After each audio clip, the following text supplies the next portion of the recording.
ಈ social media ಒಳಗೆ editing ಅನ್ನೋದು ಒಂದು ಟ್ರೆಂಡ್ ಆಗ್ಬಿಟ್ಟತಿ. ಪ್ರತಿಯೊಬ್ರು ಹೇಳ್ತಾರ ನಾನು ಪ್ರೊಫೆಷನಲ್ ವಿಡಿಯೋ ಎಡಿಟರ್ ಆಗ್ಬೇಕು, ಫ್ರೀಲಾನ್ಸ್ ವಿಡಿಯೋ ಎಡಿಟರ್ ಆಗ್ಬೇಕು ಅಂತ. ಬಟ್ ಹೆಂಗ ಯಾರು ಪ್ರಾಪರ್ ಪ್ರೊಸೆಸ್ ಹೇಳತ್ತಿಲ್ಲ. ಬಟ್ ನಾನು ನಿಮ್ಮ ವಿರು ಸ್ಪೀಕ್ಸ್ ನಾ ಹೇಳ್ತೇನೆ ನಿಮ್ಗೆ ತುಂಬಾ ಸರಳವಾದ ಭಾಷೆ ಒಳಗ ಒಂದು ವಿಡಿಯೋ ಎಡಿಟರ್ ಆಗ್ಬೇಕು ಅನ್ನೋ ಜರ್ನಿ ಯಾವ ತರ ಇರ್ಬೇಕು ಅಂತ. ನಿಜ ಹೇಳ್ಬೇಕಂದ್ರೆ ಯೂಟ್ಯೂಬ್ ಒಳಗೆ ಎಷ್ಟೋ ಕ್ರಿಯೇಟರ್ಸ್ ಅವ್ರ ವಿಡಿಯೋಸ್ ನ ಸಿನಿಮೆಟಿಕ್ ಆಗಿ ಶೂಟ್ ಮಾಡಿ ಮಸ್ತಾಗಿ ಎಡಿಟ್ ಮಾಡಿ ಇಂಟರ್ನೆಟ್ ಒಳಗೆ ಹಾಕ್ತಾರ.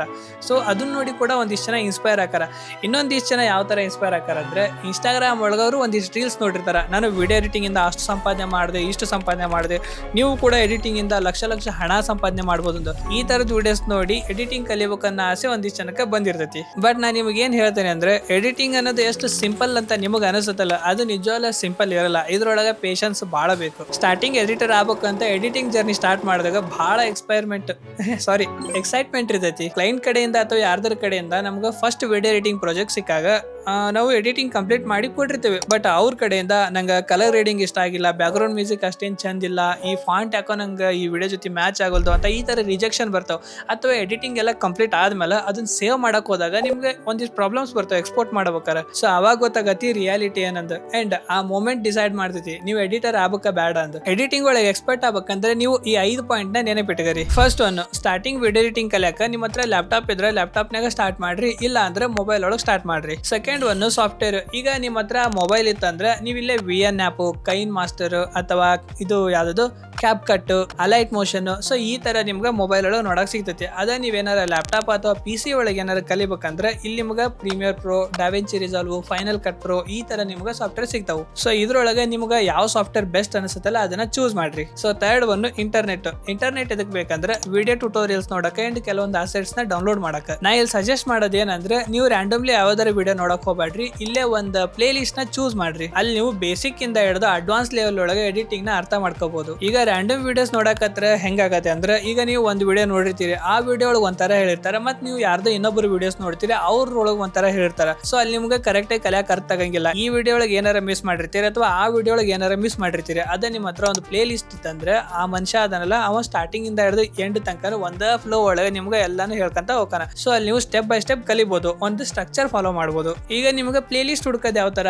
ಸಿಂಪಲ್, ಯೂಟ್ಯೂಬ್ ಒಳಗೆ ಹೋಗ್ರಿ. ನೀವೇನಾರ ಪ್ರೀಮಿಯರ್ ಪ್ರೋ ಕಲಿಬೇಕಂದ್ರೆ ಪ್ರೀಮಿಯರ್ ಪ್ರೋ ಪ್ಲೇ ಲಿಸ್ಟ್ ಅಂತ ಇಲ್ಲೇ ಸರ್ಚ್ ಮಾಡಿದ್ರೆ premiere pro playlist videos ಎಲ್ಲ ಇಲ್ಲಿ ಬರ್ತಾವು. ನಿಮಗೆ ಬೇಕಾಗಿರೋ ಕ್ರಿಯೇಟರ್ ಪ್ಲೇ ಲಿಸ್ಟ್ ಸೆಲೆಕ್ಟ್ ಮಾಡಿದ್ರೆ ಇಲ್ಲಿ ನಿಮ್ಗೆ ಸೈಡ್ಗೆ ಬಹಳಷ್ಟು ವಿಡಿಯೋಸ್ ಬರ್ತಾವೆ. ಕ್ಲಾಸ್ 1, ಕ್ಲಾಸ್ 2, ಕ್ಲಾಸ್ 3 ಅಥವಾ ಪಾರ್ಟ್ 1, ಪಾರ್ಟ್ 2, ಪಾರ್ಟ್ 3 ಈ ತರ ಇರ್ತೈತಿ. ಸೊ ನೀವು ಸ್ಟಾರ್ಟಿಂಗ್ ಇಂದ ಹಿಡಿದು ಎಂಡ್ ತನಕ ಎಲ್ಲಾ ವಿಡಿಯೋಸ್ನ ನೋಡ್ಬೋದು. ಅದೇ ತರ ನೀವು ಡಾವಿನ್ಸಿ ರಿಸಾಲ್ವ್ ಕಲಿಬೇಕಂದ್ರೆ simple, DaVinci Resolve playlist ಅಂತ ಹೊಡೆದ್ರೆ ಸಾಕು, ಅದರದ್ದು ವಿಡಿಯೋಸ್ ಇಲ್ಲಿ ಬಂದ್ಬಿಡ್ತಾವೆ. ಅದೇ ನಿಮ್ಗೆ ಕನ್ನಡ ಒಳಗೆ ಬೇಕಂದ್ರೆ Premiere pro playlist in Kannada ಅಂತ ಈ ತರ ಸರ್ಚ್ ಮಾಡಿದ್ರೆ ಸಾಕು, ಕನ್ನಡ ವಿಡಿಯೋಸ್ ಬರ್ತಾವೆ. ಎಷ್ಟು ಈಸಿ ಇತ್ತು ಪ್ಲೇ ಲಿಸ್ಟ್ ಹುಡ್ಕೋದು. ಫೋರ್ತ್ ಒನ್, ನಿಮ್ಗೆ ಈ ಫೀಲ್ಡ್ ಒಳಗೆ ಪೇಷನ್ಸ್ ಇರಬೇಕು. ಯಾಕಂದ್ರೆ ಇಲ್ಲೇ ಪ್ರಾಬ್ಲಮ್ಸ್ ಭಾಳ ಬರ್ತಾವು. ಒಂದೇ ಸತಿ ನಿಮ್ಗೆ ಇಲ್ಲಿ ಯಾರು ವರ್ಕ್ ಕೊಡಂಗಿಲ್ಲ, ವರ್ಕ್ ಬರೋ ಮಟ್ಟ ವೇಟ್ ಮಾಡ್ಬೇಕು. ಅಕಸ್ಮಾತ್ ವರ್ಕ್ ಬಂತಂದ್ರೆ ಅದ್ರೊಳಗೆ ರಿಜೆಕ್ಷನ್ ಜಾಸ್ತಿ ಬರ್ತೈತಿ ಅಥವಾ ಕರೆಕ್ಷನ್ ಜಾಸ್ತಿ ಬರ್ತೈತಿ. ಸೊ ನೀವಿಲ್ಲೇ ಇರಿಟೇಟ್ ಆಗೋದು ಅಥವಾ ನನಗೆ ಈ ವರ್ಕ್ ಮಾಡಕ್ ಇಷ್ಟ ಇಲ್ಲ ಅಂತ ಬಿಡೋದೆಲ್ಲ ಮಾಡಕ್ ಹೋಗ್ಬಾರ್ದು. ಕ್ಲೈಂಟ್ಗೆ ಇಷ್ಟ ಆಗತ್ತರ ನೀವು ವರ್ಕ್ ಮಾಡ್ಲೇಬೇಕು. ಯಾಕಂದ್ರೆ ಇಲ್ಲೇ ಕಲಿಯೋದು ನೀವು ಅದು ಯಾವ ತರ ವರ್ಕ್ ಆಕತಿ, ಇದು ಯಾವ ತರ ವರ್ಕ್ ಆಕತಿ. ಯಾಕಂದ್ರೆ ಎಡಿಟಿಂಗ್ ಅಂದ್ರೆ ಬರೀ ನಿಮ್ ಚಾಯ್ಸ್ ಅಷ್ಟೇ ಅಲ್ಲ, ನಿಮ್ಮ ಕ್ಲೈಂಟ್ ಚಾಯ್ಸ್ ಕೂಡ ಆಗಿರ್ತೈತಿ. ಅವ್ರಿಗೆ ಯಾವ ತರ ಬೇಕೋ ಆ ತರ ಮಾಡ್ಲೇಬೇಕು. ಸೊ ಅವಾಗ ನಿಮ್ಗೆ ಎಡಿಟಿಂಗ್ ಒಳಗ ಜಾಸ್ತಿ ಎಕ್ಸ್ಪೀರಿಯನ್ಸ್ ಆಗೋದು. Fifth one, most important, consistency. ಈಗ ನಾನು ಎಡಿಟರ್ ಆಗ್ಬೇಕಂತ ಸ್ಟಾರ್ಟ್ ಮಾಡಿ ಒಂದು 15 ದಿನ ವರ್ಕ್ ಮಾಡಿ ಆಮೇಲೆ ಬಿಟ್ಬಿಟ್ಟೆ ಅಂದ್ರೆ ಅವಾಗ ನಡೆಯಂಗಿಲ್ಲ.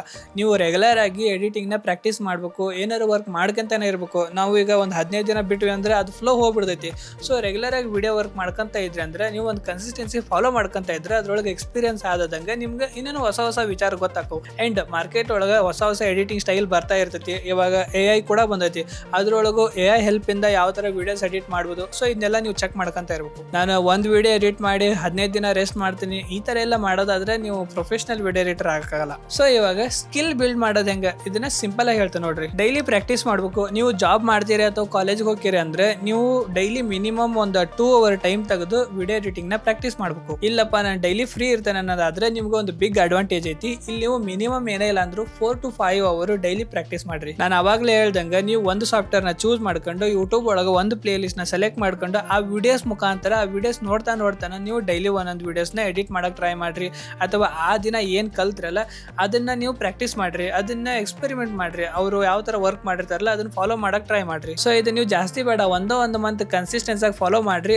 ಮಂತ್ ಒಳಗೆ ನೀವು ಎಡಿಟಿಂಗ್ ಕಲಿತೀರಿ. ನೆಕ್ಸ್ಟ್ ಪೋರ್ಟ್ಫೋಲಿಯೋ ಒಳಗೆ ನೀವು ಮಾಡಿರೋ ಎಲ್ಲ ವರ್ಕ್ ನ ಅಪ್ಲೋಡ್ ಮಾಡಕ್ ಹೋಗ್ಬೇಡ್ರಿ. ಸಿಂಪಲ್ ಆಗಿ ಹೇಳ್ತಾ ನೋಡ್ರಿ, 3 ತರದ ವಿಡಿಯೋಸ್ ನ ರೆಡಿ ಮಾಡಿ ಇಟ್ಕರಿ. ಫಸ್ಟ್ ಒಂದು ಮಸ್ತ್ ಅಂತ ವ್ಲಾಗ್ ಎಡಿಟ್ ಮಾಡ್ರಿ. ನೆಕ್ಸ್ಟ್ 2 ಇಲ್ಲ 3 ರೀಲ್ಸ್ ನ ಎಡಿಟ್ ಮಾಡಿ ಇಟ್ಕರಿ. ಥರ್ಡ್ ಒಂದು ಸಿನಿಮ್ಯಾಟಿಕ್ ಟ್ರಾವೆಲ್ ವಿಡಿಯೋ ಎಡಿಟ್ ಮಾಡಿ ಇಟ್ಕರಿ. ಎಕ್ಸಾಕ್ಟ್ 3 ತರದ ವಿಡಿಯೋಸ್ ಅಂತ ಅನ್ಕೊಳಕ್ ಹೋಗ್ಬೇಡ್ರಿ. ಕೆಲವೊಬ್ರು ವೆಡ್ಡಿಂಗ್ ಫೀಲ್ಡ್ ಒಳಗೆ ಹೋಗ್ಬೇಕು ಅನ್ಕೊಂಡಿರ್ತೀರಿ. ಸೊ ನೀವು ವೆಡ್ಡಿಂಗ್ ಫೀಲ್ಡ್ ಒಳಗೆ ಹೋಗ್ಬೇಕಂದ್ರೆ ವೆಡ್ಡಿಂಗ್ ರಿಲೇಟೆಡ್ ಪೋರ್ಟ್ಫೋಲಿಯೋನ ಬಿಲ್ಡ್ ಮಾಡ್ಕರಿ. ಅದೇ ತರ ನೀವು ಕಾರ್ಪೊರೇಟ್ ಫೀಲ್ಡ್ ಒಳಗೆ ಎಡಿಟರ್ ಆಗ್ಬೇಕಂದ್ರೆ ಕಾರ್ಪೊರೇಟ್ ರಿಲೇಟೆಡ್ ವಿಡಿಯೋಸ್ ನ ಎಡಿಟ್ ಮಾಡ್ರಿ. ಕಾರ್ಪೊರೇಟ್ ರಿಲೇಟೆಡ್ ವಿಡಿಯೋಸ್ ಬೇಕಂದ್ರೆ ಯೂಟ್ಯೂಬ್ ಒಳಗೆ ಸಿಗ್ತಾವ. ಕಾರ್ಪೊರೇಟ್ ರಿಲೇಟೆಡ್ ವಿಡಿಯೋಸ್ ಅಂತ ಹೊಡೆದ್ರೆ ಸಾಕು, ಅವು ಬರ್ತಾವಲ್ಲ, ಜಸ್ಟ್ ಅವ್ ನೋಡಿ ಅನಲೈಸ್ ಮಾಡ್ರಿ. ಸ್ಟಾರ್ಟಿಂಗ್ ನಿಮ್ಗೆ ಏನಾರ ರೆಫರೆನ್ಸ್ ಬೇಕಂದ್ರೆ ಆಲ್ರೆಡಿ ಮಾಡಿರೋ ವರ್ಕ್ ನ ಯೂಟ್ಯೂಬ್ ಒಳಗೆ ಚೆಕ್ ಮಾಡಬಹುದು. ಇಲ್ಲಿ ಸಿನಿಮ್ಯಾಟಿಕ್ ವ್ಲಾಗ್ಸ್ ಅಂತ ಸರ್ಚ್ ಮಾಡಿದ್ರೆ ಅದ್ರ ರಿಲೇಟೆಡ್ ವಿಡಿಯೋಸ್ ಇಲ್ಲಿ ಬರ್ತಾವ. ಸೊ ಅವನ್ನೆಲ್ಲ ನೀವು ಪ್ಲೇ ಮಾಡಿ ಚೆಕ್ ಮಾಡಿ ಆ ವಿಡಿಯೋಸ್ ನ ಯಾವ ತರ ಎಡಿಟ್ ಮಾಡ್ಯಾರ ನೋಡ್ಕೊಂಡು ನೀವು ನಿಮ್ ವಿಡಿಯೋ ಒಳಗೆ ಫಾಲೋ ಮಾಡಬಹುದು. ಅದೇ ತರ ಇನ್ಸ್ಟಾಗ್ರಾಮ್ ರೀಲ್ಸ್ ಎಡಿಟ್ ಅಂತ ಸರ್ಚ್ ಮಾಡಿದ್ರೆ ಇಲ್ಲೊಂದು ವಿಡಿಯೋ ಬಂತು ನೋಡ್ರಿ. ಇಲ್ಲೇ ಬಿಫೋರ್ ಅಂಡ್ ಆಫ್ಟರ್ ಐತಿ. ಸೊ ಆ ರೀಲ್ ಬಿಫೋರ್ ಹಿಂಗಿತ್ತು, ಆಫ್ಟರ್ ಹಿಂಗಾತು. ಸೊ ಇಲ್ಲಿ ಕೂಡ ನೀವು ನೋಡಿ ಐಡಿಯಾ ತಗೋಬಹುದು.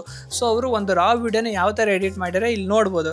ಸೊ ಇದೇ ತರ ನಿಮ್ಗೂ ಕೂಡ ಇಂಟರ್ನೆಟ್ ಒಳಗೆ ಸುಮಾರು ಪಾಡ್ಕಾಸ್ಟ್ ಸಿಗ್ತಾವು. ಸೊ ಆ ಪಾಡ್ಕಾಸ್ಟ್ ನ ಡೌನ್ಲೋಡ್ ಮಾಡ್ಕೊಂಡು ಇದೇ ತರ ನೀವು ಕೂಡ ಎಡಿಟ್ ಮಾಡಿ ಅದನ್ನ ಆಸ್ ಅ ಪೋರ್ಟ್ಫೋಲಿಯೋ ಯೂಸ್ ಮಾಡ್ಕೋಬಹುದು. ಸೊ ಸಿನಿಮ್ಯಾಟಿಕ್ ಟ್ರಾವೆಲ್ಸ್ ಕೂಡ ನೀವು ಇದೇ ತರ ಯೂಟ್ಯೂಬ್ ಒಳಗೆ ಚೆಕ್ ಮಾಡಬಹುದು. Next getting first work. ನಮ್ಗೆ ಆನ್ಲೈನ್ ಗಿಂತ ಆಫ್ಲೈನ್ ಒಳಗೆ ಫಸ್ಟ್ ವರ್ಕ್ ಸಿಗೋ ಚಾನ್ಸಸ್ ಜಾಸ್ತಿ ಇರ್ತೈತಿ. ಆಕ್ಚುಲಿ ನಮ್ಮ ಆಜುಬಾಜುಕ ಇರ್ತಾವ, ಹುಡುಕ್ಬೇಕಷ್ಟೇ. ವೆಡ್ಡಿಂಗ್ ಸ್ಟುಡಿಯೋಗೆ ಹೋಗಿ ಅಪ್ರೋಚ್ ಮಾಡ್ರಿ. ಈಗ ಫಸ್ಟ್ ವರ್ಕ್ಗೆ ನೀವು ಅಮೌಂಟ್ ತಗೋರ್ಲೇಬೇಕಂತೇನಿಲ್ಲ, ಬಟ್ ಫ್ರೀ ಆದ್ರೂ ಪರವಾಗಿಲ್ಲ. ಫಸ್ಟ್ ಪ್ರಾಜೆಕ್ಟ್ ನ ಕಂಪ್ಲೀಟ್ ಮಾಡ್ರಿ. ಅಕಸ್ಮಾತ್ ಅವ್ರಿಗೆ ಏನಾರ ನಿಮ್ ವರ್ಕ್ ಏನಾರ ಇಷ್ಟ ಆತಂದ್ರೆ ಫ್ಯೂಚರ್ ಒಳಗೆ ಅವರು ನಿಮ್ಗೆ ಇನ್ನೂ ಹೆಚ್ಚು ವರ್ಕ್ ಕೊಡ್ಬೋದು. ಅವಾಗ ಬೇಕಾದ್ರೆ ನೀವು ಎಷ್ಟು ಬೇಕು ಅಷ್ಟು ಅಮೌಂಟ್ ಚಾರ್ಜ್ ಮಾಡ್ರಿ. ನಿಮ್ ಊರಾಗ ಯಾವ ದೊಡ್ಡ ಶಾಪ್ ಇದ್ರೆ ಅಲ್ಲಿ ಕೂಡ ಹೋಗಿ ಮಾತಾಡ್ಬೋದು. ಬ್ರೋ ನಾನು ಈ ತರ ವಿಡಿಯೋ ಶೂಟ್ ಮಾಡಿ ಆ ವಿಡಿಯೋ ಎಡಿಟ್ ಮಾಡ್ಕೊಡ್ತೀನಿ, ಸೊ ನನಗೆ ಇಷ್ಟು ಅಮೌಂಟ್ ಕೊಡ್ರಿ ಅಂತೇಳಿ ನೀವು ಅವ್ರಿಗೂ ಕೂಡ ಅಪ್ರೋಚ್ ಮಾಡ್ಬೋದು. ಅಂಡ್ ನಿಮ್ ಫ್ಯಾಮಿಲಿ ಒಳಗೂ ಮದುವೆ ಆಗ್ತಿರ್ತೈತಿ, ಏನಾರ ಬರ್ತ್ಡೇ ಫಂಕ್ಷನ್ ಇರ್ತಾವ. ಸೊ ಅದ್ರೊಳಗೆ ಏನೇನಾರ ಶೂಟ್ ಮಾಡಿರ್ತಾರಲ್ಲ ಅದನ್ನು ಕೂಡ ನಾನು ಎಡಿಟ್ ಮಾಡ್ತೇನೆ ಅಂತ ಹೇಳಿ ಅದನ್ನ ಇಸ್ಕೊಂಡು ನೀವು ಎಡಿಟಿಂಗ್ ಮಾಡಿ ಪ್ರಾಕ್ಟೀಸ್ ಮಾಡ್ರಿ. ಅಲ್ಲಿ ಕೂಡ ನಿಮ್ಗೆ ಒಂದು ಸ್ವಲ್ಪ ಎಕ್ಸ್ಪೀರಿಯನ್ಸ್ ಆಗತ್ತೆ. ಇನ್ನು ಆನ್ಲೈನ್ ಅಂತ ಬಂದ್ರೆ ಇಲ್ಲೇ ನೀವು ಡೈರೆಕ್ಟ್ ದೊಡ್ಡ ಕ್ರಿಯೇಟರ್ಸ್ ನ ಅಪ್ರೋಚ್ ಮಾಡಕ್ ಹೋಗ್ಬೇಡ್ರಿ. ಬಿಕಾಸ್ ಅವ್ರ ಕಡೆಯಿಂದ ರಿಪ್ಲೈ ಸಿಗೋ ಚಾನ್ಸಸ್ ಬಹಳ ಕಡಿಮೆ ಇರ್ತೈತಿ. ಮೇನ್ ಆಗಿ ಸ್ಮಾಲ್ ಕ್ರಿಯೇಟರ್ಸ್ ನ ಅಪ್ರೋಚ್ ಮಾಡ್ರಿ. ಸೊ ಅವ್ರ ಕಡೆಯಿಂದ 100% ರಿಪ್ಲೈ ಬರ್ತೈತಿ. ಅಂಡ್ ಅವ್ರ ವಿಡಿಯೋಸ್ ನ ಎಡಿಟ್ ಮಾಡಿ ಅವ್ರಿಗೆ ತೋರಿಸ್ರಿ, ನೋಡಪ್ಪ ದೋಸ್ತ ನಾನು ನಿನ್ ವಿಡಿಯೋನ ಈ ತರ ಎಡಿಟ್ ಮಾಡಿರಿ, ನಿಂಗೆ ಏನಾರ ಇಷ್ಟ ಆತಂದ್ರೆ ನನಗೆ ವರ್ಕ್ ಕೊಡು, ನಾನು ಜಾಸ್ತಿ ಚಾರ್ಜ್ ಮಾಡಲ್ಲ, ನಾನು ಕೂಡ ಬಿಗಿನರ್. ಸೊ ನೋಡ್ರಿ ಅದು ನೀವು ಮಾತಾಡ್ಕರಿ ಅಮೌಂಟ್ ಎಷ್ಟು ಚಾರ್ಜ್ ಮಾಡ್ಬೇಕಂದು. ಬಟ್ ಹಂಗಂತ ಹೇಳಿ ಜಾಸ್ತಿ ಚಾರ್ಜ್ ಮಾಡಕ್ ಹೋಗ್ಬೇಡ್ರಿ. ನಿಮ್ಮ ಸ್ಕಿಲ್ ಯಾವ ತರ ಐತೆ ಅದ್ರ ಮೇಲೆ ನೀವು ಅಮೌಂಟ್ನ ಚಾರ್ಜ್ ಮಾಡ್ರಿ. ನಿಮ್ಗೆ ಜಾಸ್ತಿ ಎಕ್ಸ್ಪೀರಿಯನ್ಸ್ ಆದ್ಮೇಲೆ ನೀವು ಎಷ್ಟು ಅಮೌಂಟ್ ಕೇಳ್ತಿರಲ್ಲ ಅಷ್ಟು ಅಮೌಂಟ್ ಕೊಟ್ಟು ಎಡಿಟ್ ಮಾಡ್ಸಕ್ ಬರ್ತಾರ ಫ್ಯೂಚರ್ ಒಳಗೆ. ಇಲ್ಲೇ ಮೇನ್ ಆಗಿ ನಿಮ್ ಫೋಕಸ್ ಏನಂದ್ರೆ ನೀವು ಎಷ್ಟಾಗತ್ತೆ ಜಾಸ್ತಿ ವರ್ಕ್ ಸ್ಟಾರ್ಟಿಂಗ್ ಮಾಡ್ಬೇಕು. ಅಂಡ್ ದೆನ್ ಆಮೇಲೆ ನೀವು ಡಿಸೈಡ್ ಮಾಡ್ರಿ ಎಕ್ಸ್ಪೀರಿಯನ್ಸ್ ಆದ್ಮೇಲೆ. ಈಗ ನೆಕ್ಸ್ಟ್ ಅರ್ನಿಂಗ್ಸ್. ಇಲ್ಲೇ ನಾನು ರಿಯಲಿಸ್ಟಿಕ್ ಅರ್ನಿಂಗ್ಸ್ ಹೇಳ್ತೀನಿ, ಓಕೆನಾ. ಬಿಗ್ನರ್ ಯಾವಾಗ್ಲೂ ಲಕ್ಷ ಹಣ ಸಂಪಾದನೆ ಮಾಡಕ್ ಆಗಂಗಿಲ್ಲ. ಈ ಸೋಷಿಯಲ್ ಮೀಡಿಯಾ ಯೂಟ್ಯೂಬ್ ಇನ್ಸ್ಟಾಗ್ರಾಮ್ ಹೆಂಗ್ ಹೇಳ್ತಾರ ಅಂದ್ರೆ ಅವ್ರಿಗೆ ಆಕ್ಚುಲಿ ಬರ್ಬೋದೇನಪ್ಪ ಅಷ್ಟು. ಯಾಕೆ ಅವ್ರಿಗೆ ಫುಲ್ ಎಕ್ಸ್ಪೀರಿಯನ್ಸ್ ಆಗಿರುತ್ತೆ, ದೊಡ್ಡ ಕ್ರಿಯೇಟರ್ ಜೊತೆ ಕೆಲಸ ಮಾಡ್ತಿರ್ತಾರ. ಸೊ ಅವ್ರು ಆರಾಮಾಗಿ ಹೇಳ್ತಾರ ನಾನು ಲಕ್ಷ ಹಣ ಸಂಪಾದನೆ ಮಾಡಿದೆ, ನೀವು ಕೂಡ ಹಂಗ ಮಾಡ್ಬೇಕು ಅಂತ. ಅಲ್ಲೇ ತಪ್ಪೇನಂದ್ರೆ ನೀವು ಕೂಡ ಹಂಗ ಮಾಡ್ಬೋದು ಅನ್ನಕ ಬಿಗ್ನರ್ ಹೆಂಗ್ ಮಾಡಕ್ಕಾಗತ್ತಿ, ಅವ್ರಿಗೆ ಫಸ್ಟ್ ಎಕ್ಸ್ಪೀರಿಯನ್ಸ್ ಆಗ್ಬೇಕು. ಸ್ಟಾರ್ಟಿಂಗು ನನಗೇನು ಗೊತ್ತಿಲ್ಲ ಎಡಿಟಿಂಗ್ ಬಗ್ಗೆ, ನಾನೀಗ ಬಿಗ್ನರ್, ನಾನು ಎಡಿಟ್ ಮಾಡ್ಕೊಡ್ತೀನಿ, ನಂಗೆ ಈ ವಿಡಿಯೋಗೆ 50,000 ಕೊಡೋಂದ್ರೆ ಯಾರು ಕೊಡ್ತಾರ ಅವ್ರಿಗೆ. ಅದೇ ನನ್ನ ಹತ್ರ ಒಂದು ದೊಡ್ಡ ಪೋರ್ಟ್ಫೋಲಿಯೋ ಐತಿ, ನೋಡಪ್ಪ ದೋಸ್ತ ನನ್ನ ವರ್ಕ್ ಈ ಥರ ಐತಿ, ನಿನಗೇನಾರ ವರ್ಕ್ ಇಷ್ಟ ಆತಂದ್ರೆ ನಾನು ಒಂದು ವಿಡಿಯೋಗೆ ಇಷ್ಟು ಅಮೌಂಟ್ ಚಾರ್ಜ್ ಮಾಡ್ತೀನಿ, 1 ನಿಮಿಷಕ್ಕೆ 2,000 ಚಾರ್ಜ್ ಮಾಡ್ತೀನಿ, ಈ ಥರ ನೀವು ಹೇಳಿದಾಗ ಅವ್ರಿಗೆ ಕಾನ್ಫಿಡೆಂಟ್ ಇರ್ತೈತಿ. ಓಕೆ ಈ ಹುಡುಗ ಮಸ್ತಾಗಿ ಎಡಿಟ್ ಮಾಡ್ತಾನೆ, ಜಸ್ಟ್ ಶೂಟ್ ಮಾಡಿ ಕೊಡೋದು ಅಷ್ಟೇ ಅಲ್ಲ, ಅವು ಉಳ್ಕಿದೆಲ್ಲ ಮಾಡ್ತಾನಂತ ಹೇಳಿ ಅವರು ಕೊಡ್ತಾರ. ಓಕೆನಾ. ನೀವು ಬಿಗ್ನರ್ ಎಡಿಟರ್ ಆದಾಗ ನಿಮ್ಗೆ ಸ್ಟಾರ್ಟಿಂಗು 500 ಇಂದ 2,000 ತನಕ ಅಮೌಂಟ್ನ ಚಾರ್ಜ್ ಮಾಡ್ಬೋದು.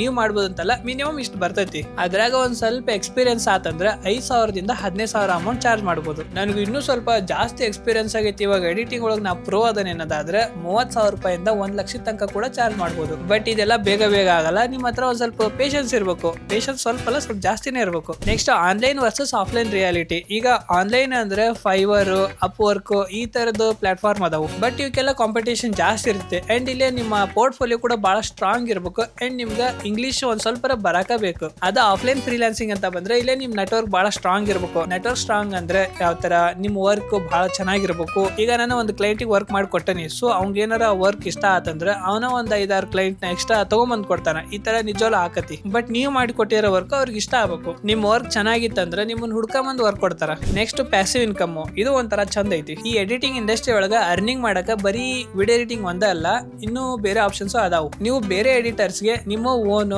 ಲಡ್ಸ್, templates, colour presets, background packs, transition packs, so ಇವನ್ನೆಲ್ಲ ನೀವು ಓನ್ ಆಗಿ ರೆಡಿ ಮಾಡಿ ಸೇಲ್ ಮಾಡಬಹುದು. ಇದ್ರೊಳಗ ಒಂದ್ಸತಿ ಕಷ್ಟಪಟ್ಟು ರೆಡಿ ಮಾಡಿದ್ರೆ ನೀವು ಲೈಫ್ ಟೈಮ್ ಸೇಲ್ ಮಾಡ್ಕೊಂಡು ಅರ್ನಿಂಗ್ ಮಾಡಬಹುದು. ಸೊ ಇವಾಗ ಬಹಳ ಸಿಂಪಲ್ ಆಗಿ ಹೇಳ್ಬೇಕಂದ್ರೆ ಎಡಿಟಿಂಗ್ ಅನ್ನೋದು ಬಹಳ ಸಿಂಪಲ್ ಐತೆ ಅಷ್ಟೇ. ಬಟ್ ಇಂಟರ್ನೆಟ್ ಒಳಗೆ ಕೆಲವೊಂದ್ ಜನ ಅದನ್ನ ಬಹಳ ಕಾಂಪ್ಲಿಕೇಟೆಡ್ ಮಾಡಿಟ್ಟಾರ. ನಿಮ್ ಕೆಲಸ ಏನಪ್ಪಾ, ಡೈಲಿ ಪ್ರಾಕ್ಟೀಸ್ ಮಾಡೋದು, ಒಂದು ಕ್ಲೀನ್ ಪೋರ್ಟ್ಫೋಲಿಯೋ ಬಿಲ್ಡ್ ಮಾಡೋದು, and most important patience. So ನೀವೇನಾದ್ರು ಎಡಿಟಿಂಗ್ ಜರ್ನಿ ಸ್ಟಾರ್ಟ್ ಮಾಡತ್ತೀರಿ ಅಥವಾ ಸ್ಟಾರ್ಟ್ ಮಾಡ್ಬೇಕು ಅನ್ಕೊಂಡಿದ್ರೆ ಕಾಮೆಂಟ್ ಸೆಕ್ಷನ್ ಒಳಗೆ ತಿಳಿಸ್ರಿ. ಓಕೆನಾ? ಓಕೆ, ನಾ ಮತ್ತ ಬೇರೆ ವಿಡಿಯೋ ಒಳಗೆ ಸಿಗ್ತಾನೆ. ಅಲ್ಲಿ ತನಕ ಎಲ್ಲರೂ ಸ್ಟೇ ಕನ್ಸಿಸ್ಟೆಂಟ್, ಸ್ಟೇ ಫೋಕಸ್.